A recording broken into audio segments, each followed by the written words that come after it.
అంటే కేటీఆర్ గారు ఇక్కడ మీ మీద ప్రధానంగా వస్తున్న విమర్శ ఏంటంటే ఫార్ములా ఈ అది మొన్నటి వరకు కూడా అదే ఉంది. 55 కోట్లు మీరు క్యాబినెట్ అప్రూవల్ లేకుండా పెట్టారు. దానికి మీరు క్లారిటీ కూడా చాలా ఇచ్చారు. అంటే ప్రతి విషయంలో కేటీఆర్నే లాగుతున్నారు. ఫార్ములా ఈ కానీ డ్రగ్స్ ఎక్కడో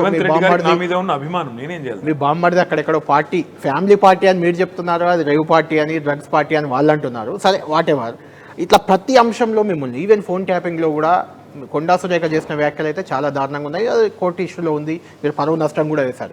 ఎందుకు అంటే కేటీఆర్ని ఫోకస్ చేసి టార్గెట్ చేయడం వెనుక ప్రధాన ఉద్దేశం మీకేం కనిపిస్తుంది? రెండు కారణాలు. ఒకటేమో రేవంత్ రెడ్డి గారికి నా మీద ఉన్న అభిమానం, ప్రేమ, ఆప్యాయత, దానికి నేనేం చేయలేను ఒకటి.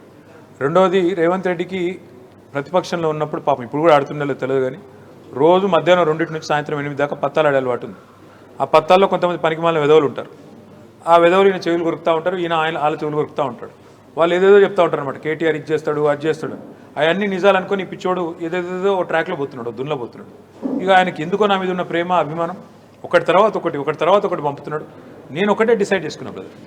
ఆయన ఏం చేసిన, ఆయన ఏమనుకుంటున్నాడు అంటే 4 పోలీసులు రాగానే 2 కేసులు పెట్టగానే బెదిరిపోయి భయపడి వెనక్కి తగ్గి మాట్లాడకుండా ఉంటా అనుకున్నాడు. మేము తెలంగాణ ఉద్యమంలో జైలుకు పోయి వచ్చినాం. తెలంగాణ ఉద్యమంలో ఆనాడు ఎక్కడన్నా నిరసనలో పాల్గొన్నప్పుడు ఫైరింగో గిరింగో జరిగితే ప్రాణాలు పోయినా పోయేది.